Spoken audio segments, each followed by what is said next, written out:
Bueno, muy bien. Teología mortal se llama esta enseñanza del día de hoy. Uno de los grandes científicos del siglo XVI, Blaise Pascal, dijo lo siguiente. Dijo: Dios creó al hombre a su imagen y semejanza, y éste le devolvió el cumplido.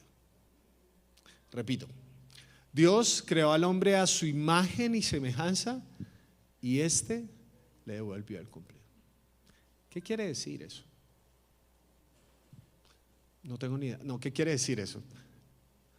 Que existe dentro del ser humano una tendencia de encasillar lo infinito, es decir, de decir Dios es así.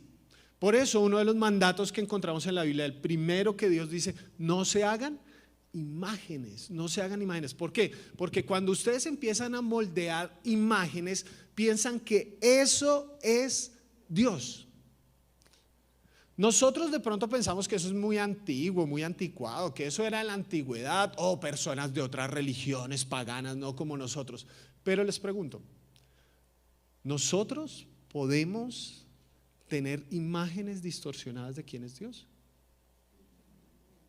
Claro que sí, porque la idolatría no es un problema de orfebrería, es un problema del corazón. Todos nosotros podemos tener una imagen distorsionada de Dios, somos susceptibles de tener una teología distorsionada. Pienso yo que nosotros estamos en un medio donde en términos generales tendemos a ser bastante intelectuales, a estudiar teología, a organizar los puntos y todo eso. Si tú crees que Dios lo puedes meter en 3 puntos explicativos, es muy probable que tú estés idolatrando tu teología antes que adorar a Dios. Si tú puedes decir, no, Dios es así, así, así, así, es muy probable que si se sale Dios de esa mentalidad teológica que tienes. ¿Qué le pasó a los fariseos? Ellos ya tenían establecido cómo era Dios. Dios es A, B y C. Y tan pronto llegó Jesús, ¿qué hicieron ellos? Lo mataron. ¿Por qué razón? Porque es más fácil matar al Dios que no nos imaginamos que cambiar nuestra teología y nuestra mentalidad de Dios. Todos nosotros, en muchas ocasiones y con mucha frecuencia, simplemente vamos a la Biblia y vemos las partes que nos gustan, ¿no es cierto? Entonces decimos, esta parte la recibo, esta parte la rechazo.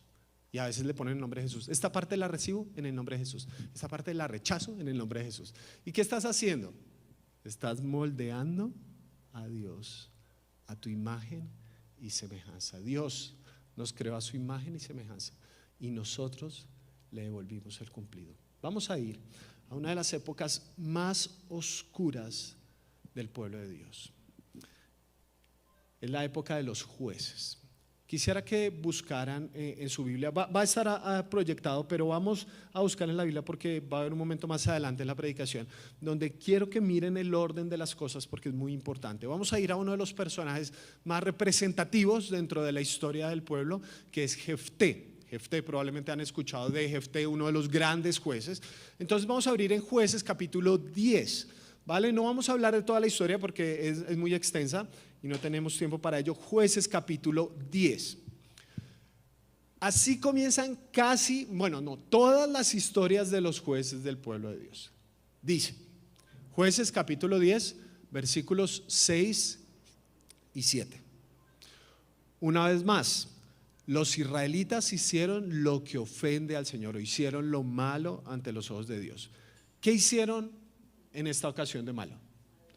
Adoraron a los ídolos de Baal y a las imágenes de Astarté, a los dioses de Ará, Sidón y Moab, y a los de los amonitas y los filisteos.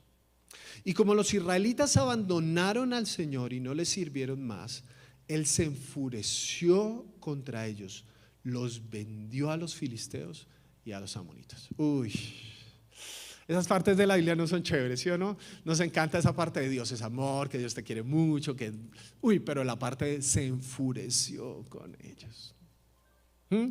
No nos gusta que nos salga esa parte en el devocional, ¿no es cierto? Quiero que noten algo, porque uno de los ejes fundamentales de esta situación es la idolatría. ¿Qué hizo el pueblo de malo?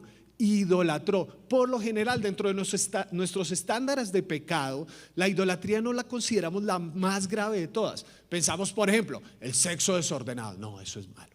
La infidelidad. No, eso sí es malo. Pero la idolatría nosotros no pensamos que es tan grave como en realidad es. Pero hay tres cosas que les quiero decir, al menos tres, en cuanto a la idolatría o la adoración equivocada. Primero, la adoración equivocada es la esencia del pecado.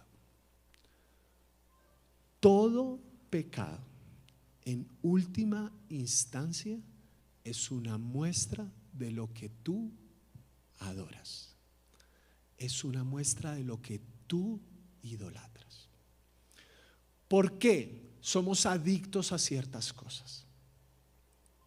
Porque las amamos, porque nos gustan, porque nos hacen sentir algo especial. La esencia de cualquier pecado. Yo no sé si ustedes luchan con la ira, ¿sí? Yo no sé si ustedes luchan con la pornografía. Yo no sé si ustedes, con lo que ustedes luchen. Con lo que ustedes luchen, si ustedes miran en el fondo de su corazón, el problema es un problema de idolatría.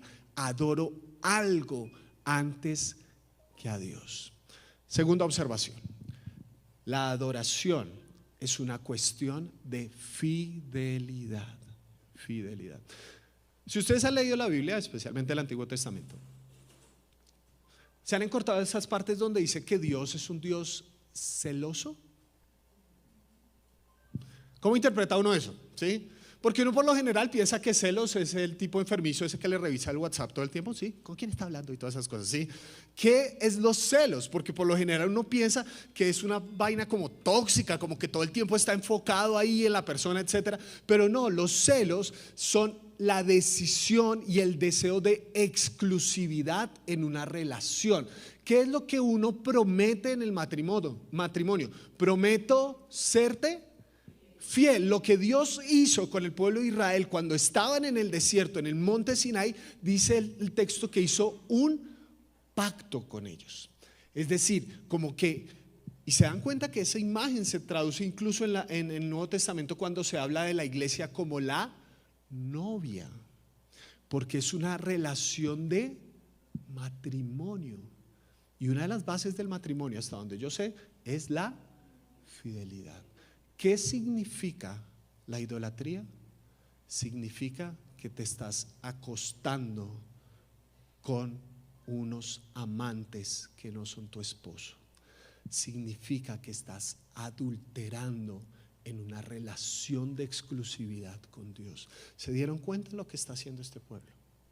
Este pueblo está yendo detrás de los ídolos de Baal, de Astarte, de las imágenes de los filisteos. ¿Qué es la idolatría? Es infidelidad a Dios.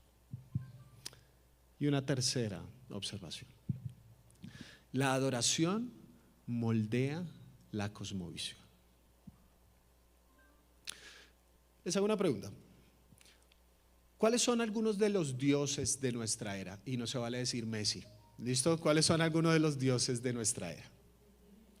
El dinero, ¿qué más? La tecnología, ¿qué más? El éxito, ¿qué más? El celular. ¿Se dan cuenta que somos ¿cómo se llama eso? Que tenemos varios dioses, ¿sí? Que tenemos varias deidades, ¿sí? Adoramos varias cosas. Lo que pasa es que hoy en día de pronto no vamos a encontrar una estatua en la mitad de la calle, ¿sí? Pero adoramos varias cosas. La gente hace lo que sea, utiliza lenguaje de idolatría. Yo sacrifiqué a mi familia por tener éxito profesional. Tenemos varios dioses. Usemos, por ejemplo, el dios del dinero. El dinero es uno de los dioses. Una de las verdades más importantes en cuanto a la adoración es que cuando adoras algo, quieres más de ese algo. Otra vez, cuando adoras algo, quieres más de ese algo. ¿Qué hacen las personas que quieren dinero? Quieren más dinero. Entonces es muy fácil que pensando adorar al Dios dinero, incluso utilicemos lenguaje cristiano pensando que estamos adorando a Dios. El evangelio de la prosperidad, ¿sí? Este que se metió dentro de las fibras del evangelio, del evangelicalismo cristiano, que tanto daño ha hecho. ¿Qué está adorando en realidad una persona que sigue el evangelio de la prosperidad? ¿Está adorando al Dios dinero, con lenguaje cristianense, que Dios, yo te reclamo, yo pacto, yo etcétera, pero lo que estamos adorando en verdad es al Dios dinero.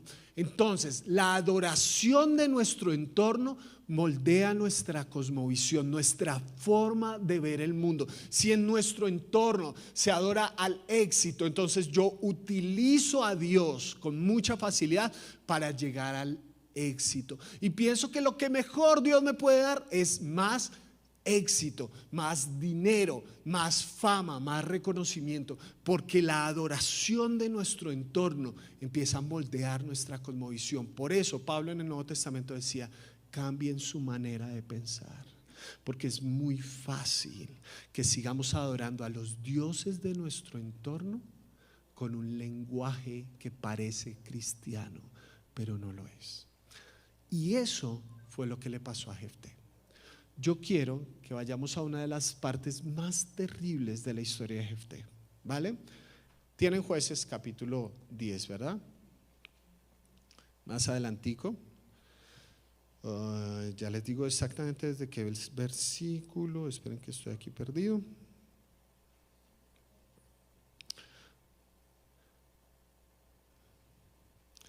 Vamos a ir hasta el versículo 29.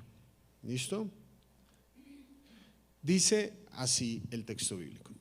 Entonces Jefté, poseído por el Espíritu del Señor, aquí en la Nueva Versión Internacional dice así: poseído por el Espíritu del Señor. Otras versiones dicen lleno del Espíritu del Señor. Una observación importante, porque apenas leemos poseído se nos saltan como todas las, como así, porque ustedes han leído en el Nuevo Testamento que hay posesiones demoníacas, y esto es una diferenciación importante. ¿Cuál es la diferencia entre una posesión donde está el Espíritu del Señor y una posesión donde hay un espíritu maligno? En la posesión del Espíritu del Señor, el ser humano sigue teniendo voluntad.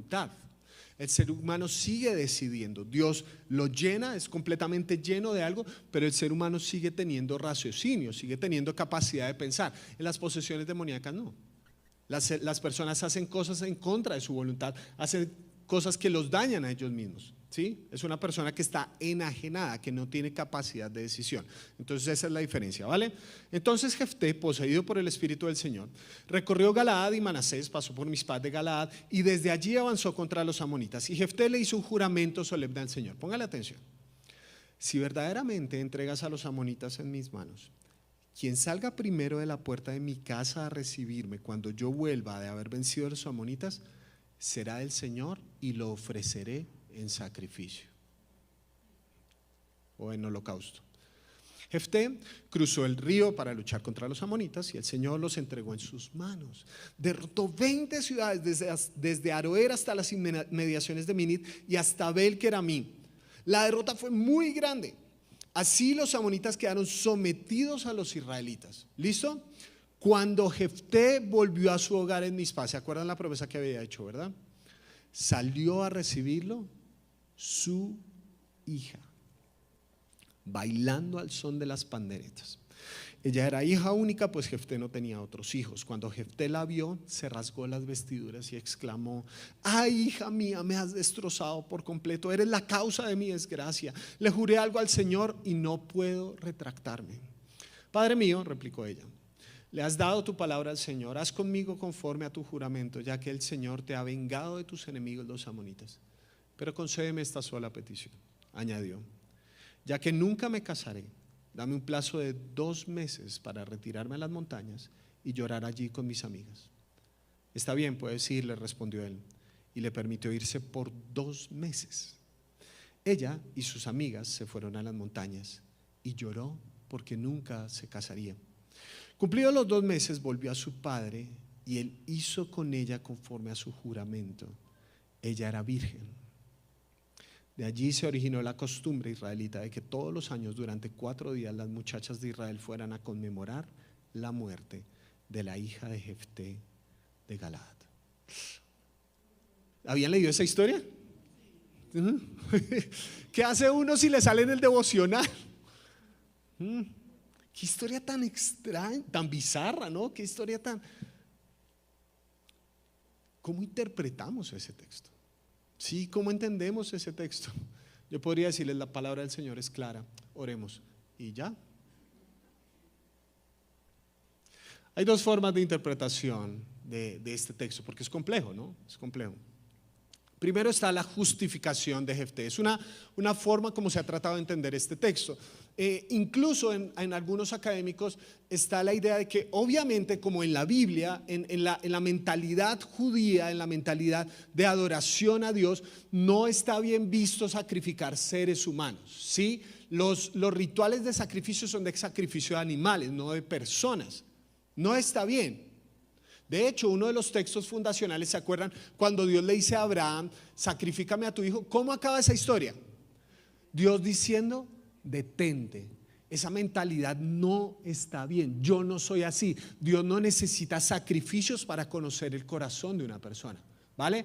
Entonces no está bien. Pero como un héroe que fue poseído por el Espíritu Santo termina siendo semejante bestialidad. Y además que tuvo tiempo. La hija se fue 2 meses. El tipo tuvo tiempo de pensar. Entonces, ¿qué hacemos? Decimos, entonces algunos académicos han dicho que como está mal eso, probablemente se utiliza un lenguaje metafórico, no para decir que la mató, sino que la dedicó y la hija fue completamente virgen por el resto de su vida. ¿Qué opinan de esa interpretación? A ver, mis queridas teólogas y teólogos. Una analogía de Cristo. Uy, ya esto se puso ya heavy metal. ¿Sí? ¿Será? ¿Qué dirían ustedes? Pues la verdad es que el texto dice que la mataron. Y normalmente uno se muere después de que lo matan, ¿sí o no? O sea, ahí dice que cada cierto tiempo conmemoran ¿qué? La muerte.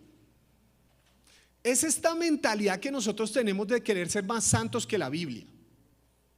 La Biblia no es un buen libro de religión. Cuando me dicen la Biblia es un manual ¿de qué?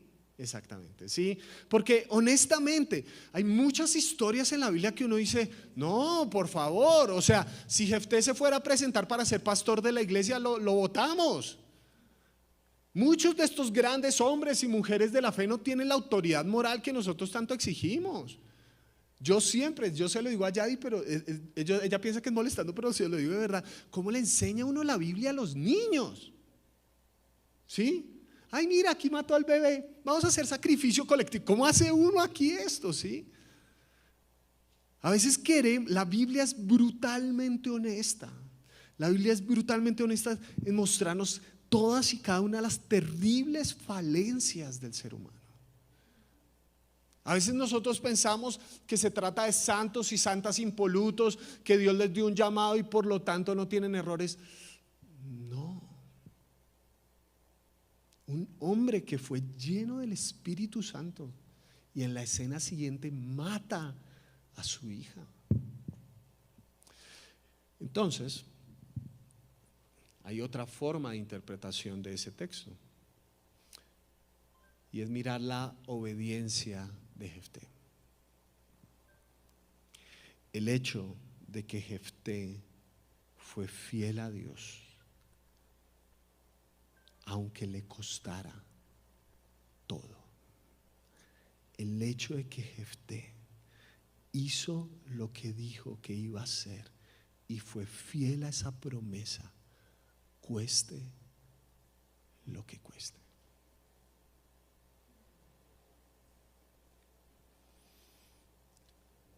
¿Qué opinan de eso? ¿Cómo la ven? ¿Les suena? Nunca se confundan por la elocuencia de una persona. Nunca le crean a alguien solo porque habla bonito. La Biblia dice que está mal sacrificar seres humanos y sigue estando mal así Miguel se invente frases bonitas. Sigue estando mal. Lo que Jefté hizo estuvo mal. ¿Se imaginan que nosotros siguiéramos esa idea de no cueste lo que cueste? Mi amor, me voy a separar porque el Señor me dijo. No. Hijos, voy a darle la espalda porque el Señor me llamó a. No. Eso no. Vean que de verdad a nosotros a veces tenemos unas aplicaciones como tan moralistas del texto y eso no es lo que Dios quiere. ¿Sí? Tenemos que aprender a leer la Biblia. Queridos hermanos, aprovecho que estamos aquí para decirles algo de todo corazón. Si aquí entre nosotros hay personas que llevan, no sé, más de 2 años de cristianos y no han leído la Biblia completa, miren bien, ¿sí? Miren bien, porque uno necesita conocer esta palabra para que no llegue cualquiera y los confunda. Cueste lo que cueste, ay, sí, la recibo, amén. No, está mal. Bíblicamente está mal y yo tengo que tener un criterio bíblico para decir las cosas. Yo les animo siempre, siempre y de todo corazón que lo que yo estoy diciendo, vayan a la palabra de Dios, miren honestamente si lo que está pasando ahí es lo que dice Miguel, y si lo que dice Miguel está mal, pues vienen y me dicen y ahí peleamos y toda la cosa, ¿sí? Pero es que tenemos que aprender a ver la Biblia más allá. Tenemos que aprender a conocer bien nuestra Biblia. Si esto es nuestro sustento de vida y usted no la ha leído completa, ¿qué clase de Biblia de verdad tiene usted en su vida? Si esto es aire para mi vida, si de verdad de ella aprendo. Entonces, el tema no es la justificación de Jefté, ni la obediencia de Jefté. Quiero proponerles algo. Que el problema central está en la teología de Jefté. ¿Se acuerdan lo que leímos al principio? Que los israelitas decidieron adorar a todos esos dioses, a las imágenes de Baal. ¿Se acuerdan que hacían los profetas de Baal? Cuando Baal no le contestó en el tiempo de Elías, ellos se cortaban, se laceraban a sí mismos para mostrarle la devoción a ese Dios. Dentro de las culturas filisteas, Dios les dice: no sean como los filisteos. ¿Saben por qué? Porque ellos, cuando tienen un triunfo en una batalla, ¿saben qué hacen? Sacrifican lo más preciado para ellos en muestra de adoración y de devoción a su Dios. Y por lo general lo más preciado que tiene uno en la vida, ¿quién es? Su familia, sus hijos. Y Dios dice: es que no quiero que sean así. Pero como Jefté venía de esta cosmovisión, él pensó que Dios era como los otros dioses. Entonces, vamos a tratar de desenredar un poquito la pita. Dios le da su espíritu a Jefté. Jefté va y vence, hace el voto de que va a sacrificar a la primera persona que aparezca. Y dice el texto en 2 ocasiones, dice que Jefté no puede retractarse de su voto. ¿Por qué? ¿Por qué Jefté no puede retractarse de su voto? Como ustedes saben cómo va la prédica, dicen: no, sí debería haberse retractado. Pero algo dentro de nosotros dice: no, es que uno tiene que cumplirle a Dios. ¿Qué pasaría si yo le prometo algo a Dios y le incumplo? A ver, ¿saben qué pasaría? Entonces vivimos en esa mentalidad tan fea de nuestro entorno, donde tenemos que pagarle a Dios lo impagable. Ahorita viene Semana Santa y hay muchas personas que empiezan a hacerle promesas a Dios y que suben una montaña arrodillados en piedra sobre su espalda hasta que sangre. ¿Por qué? Porque es que le tengo que pagar a Dios un voto. ¿Alguna vez han hecho promesas a Dios que no cumplieron? ¿En las últimas 2 horas? ¿Sí? ¿Se acuerdan de un tipo que se llamaba Pedro? Señor, yo me crucifico al lado tuyo. No, Pedro. Señor sabía que se iba a equivocar. El Señor sabía: Pedro, no sea tan burro, ¿sí? No, Pedro, no. Señor, yo me crucifico allá, si me persiguen yo. Pedro, esta noche me vas a negar. El Señor sabía que Pedro era incapaz de cumplir sus votos, pero el amor del Señor no estaba determinado por el cumplimiento de los votos de Pedro. Y la fidelidad de Dios a su pueblo fue por los votos que hizo Jefté. No, Dios dijo: bueno, ahora que me van a sacrificar una persona, ahora sí. No, a veces hacemos votos tontos a Dios, promesas tontas a Dios, pensando que su bondad y su mano se mueve por nuestra devoción. Y hay muchas personas que tienen una teología tan bizarra dentro de su corazón porque piensan que Dios es un Dios cajero. Yo pongo la clave correcta, tú me das el dinero que pido. Hay mucha gente que piensa que Dios es un Dios que funciona por causa y efecto. Y se los demuestro de la siguiente manera. Cuando les va bien, en la vida, ¿ustedes qué dicen que es? Uno, de lengua para afuera, dice: no, el Señor ha sido muy bueno con nosotros. El Señor ha sido bueno con nosotros. Pero uno internamente puede decir: eso fue porque leí la Biblia. Eso fue porque fue el domingo y me aguanté la prédica completa de Miguel. Pero ¿saben cuándo es peor? Cuando uno está haciendo las cosas bien, pero le va mal. ¿Sí o no? Porque el reclamo es: pero Señor, ¿qué pasó si puse la clave? ¿Qué pasó si estaba despichando los botones correctos? Y lo peor, cuando uno ve, o uno mismo, gente que está haciendo las cosas re mal y le va bien.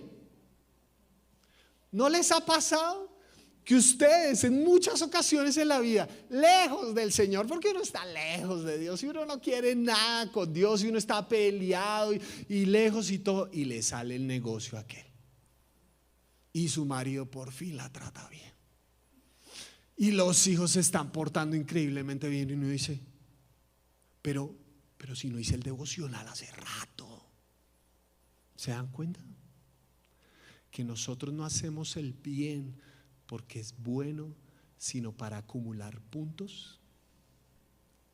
¿Se dan cuenta que nosotros no hacemos lo que es bueno porque es bueno, sino para decir: Dios, yo fui, ahora tú tienes que hacer. Yo hice, ahora tú tienes.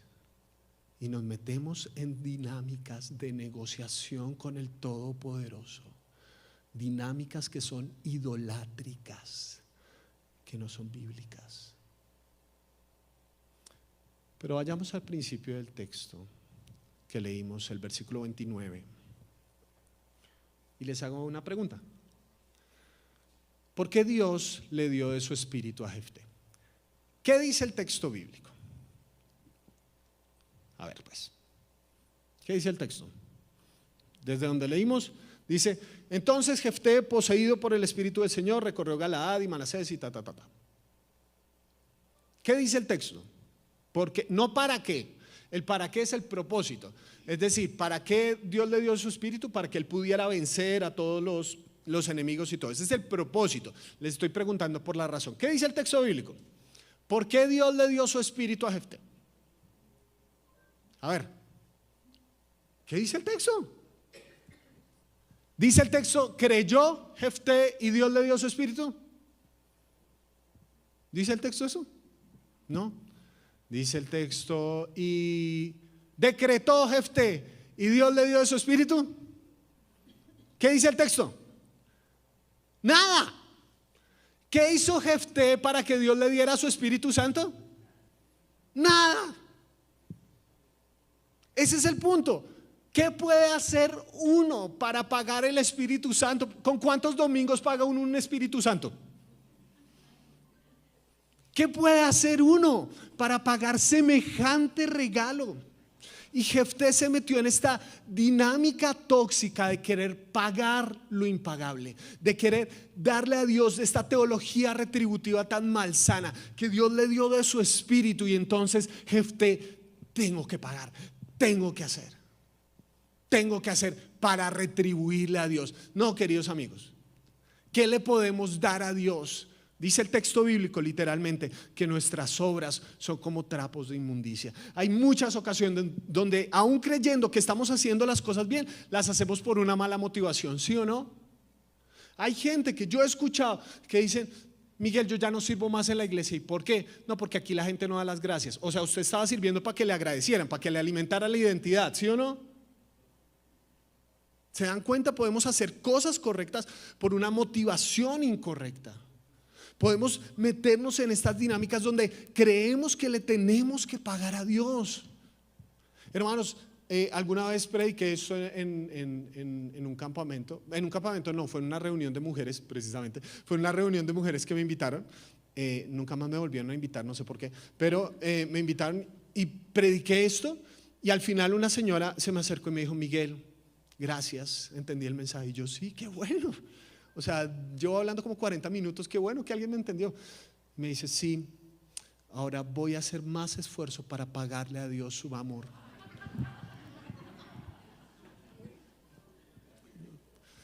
llévatela o te la mando, Señor, ¿sí? ¿Se dan cuenta que tenemos incrustada esta mentalidad de que tenemos que pagarle a Dios?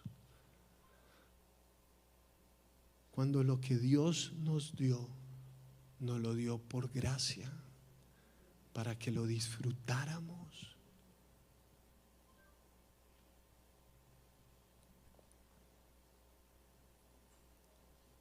Esta historia debería haber sido: Dios le dio su espíritu a Jefté, Jefté ganó, fin.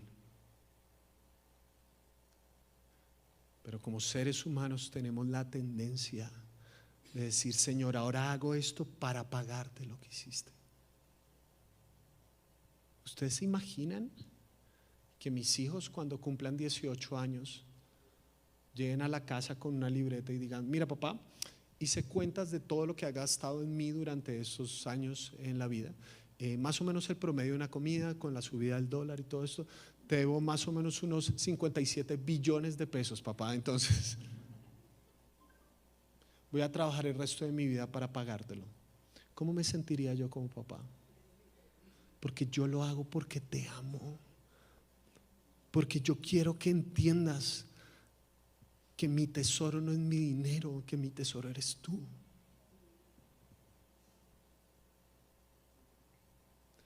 Y eso, como cristianos, me lleva a una última pregunta.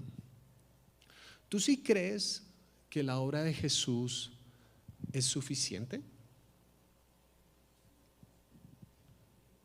No solo en la teoría, en la práctica. Cuando Jesús estaba en la cruz, dijo: todo está consumado. ¿Y saben algo? En el original, todo significa todo. Vamos a ver. Eso quiere decir que Dios ya te perdonó todo. Algo dentro de ustedes dice: Miguel está a esto de decir una herejía, ¿sí? Está a esto. Vamos a ver. ¿Dios ya te perdonó los pecados del pasado? ¿Sí o no? ¿Dios ya perdonó los pecados con los que estás luchando hoy en día? ¿Sí o no? ¿Sí? Dios ya perdonó todo hasta que vayas a su presencia. En el original, todo quiere decir. Y muchos de ustedes están pensando como: pecados prepago.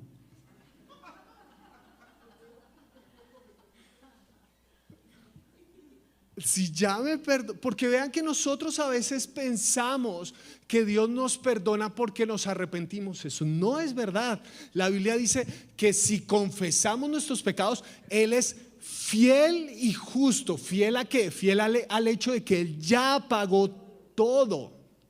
Nosotros no nos arrepentimos para que Dios nos perdone, nos arrepentimos porque ya sabemos que Dios nos ofreció su perdón.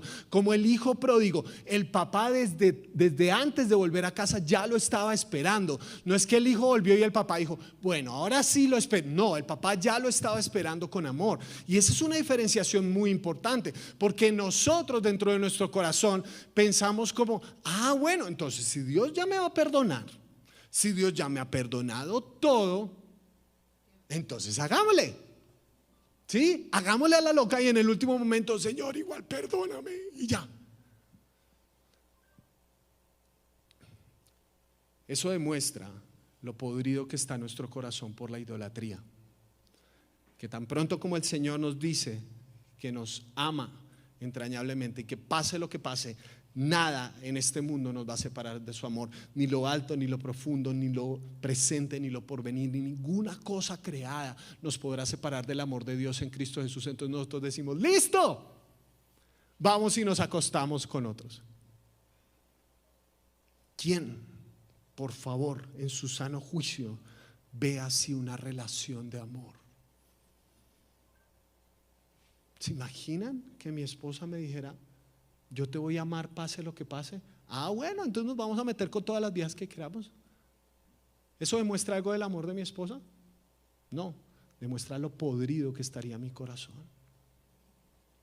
que tan pronto como ella me quiere dar una relación de fidelidad exclusiva y de amor profundo uno por el otro, yo estoy pensando en acostarme con otras.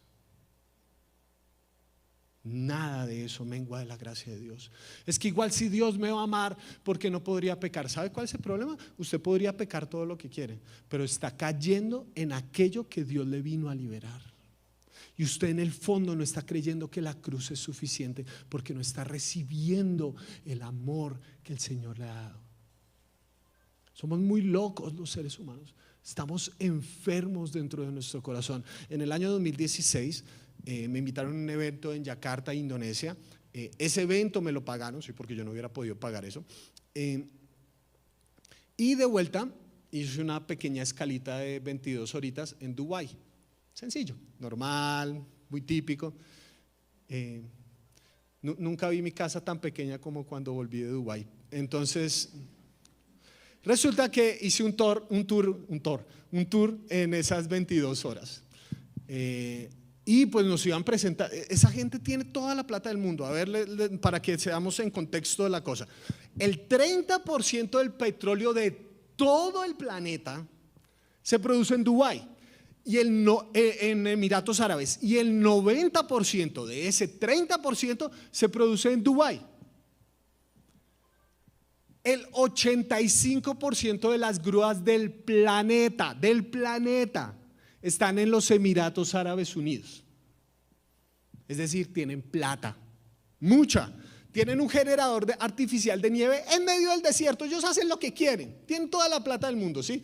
Y ustedes saben que los jeques árabes pues son las personas que no solamente tienen una influencia económica, sino también política dentro de la gente. Y nos contaba el guía, el guía del tour, que cada cierto tiempo, solo el jeque sabe, el jeque va a los bancos árabes en Dubái y pregunta: quiero saber las deudas de todas las personas que nacieron en los Emiratos Árabes Unidos y las voy a pagar. Nunca me sentí tan triste de ser colombiano como en ese momento, ¿sí? Entonces, ¿se imaginan eso? ¿Se imaginan? ¿Quiénes aquí tienen deudas? Solo por saber, ¿sí? Los que no levantan la mano son unos mentirosos, ¿sí? ¿Se imaginan que llegara alguien y porque le dio, le pagara a uno todas las deudas que tenga en el banco y que lo haga con una cierta regularidad? ¿Usted qué haría? ¿Sabe qué hace la gente? Se endeuda más. ¿No les parece eso muy loco de los seres humanos? Porque las deudas nos afligen, las deudas nos tensionan, no nos dejan dormir. Y si en algún momento el jeque árabe dijera: no, ya no les voy a pagar más, él está en todo su derecho. Pero tan pronto como nos ofrecen esa gracia, tan pronto como nos ofrecen algo, nos metemos en cosas tóxicas y nocivas, en promesas tontas como las de Jefté, de querer pagar lo impagable, de querer hacer más para dañar nuestro propio corazón, en lugar de caer de rodillas y decir: Señor, eres todo y contigo es suficiente. Todos tenemos una teología, todos, pero a veces tenemos una teología mortal porque no estamos confiando que Dios es tan bueno como Él dice.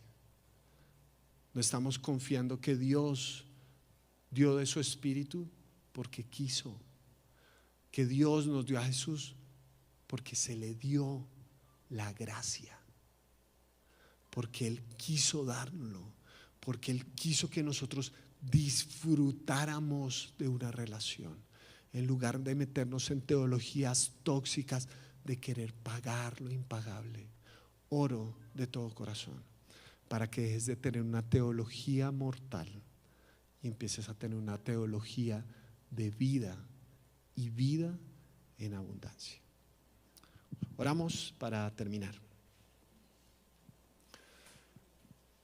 Señor, te doy gracias por este tiempo juntos. Gracias por tu palabra. Yo oro, Señor, para que tú nos examines como oraba el salmista. Examíname, oh Dios. Y en tu misericordia y en tu gracia nos muestres cuáles son las distorsiones teológicas que tenemos en nuestro corazón. Señor, en nuestro entorno se adoran muchos dioses, somos politeístas.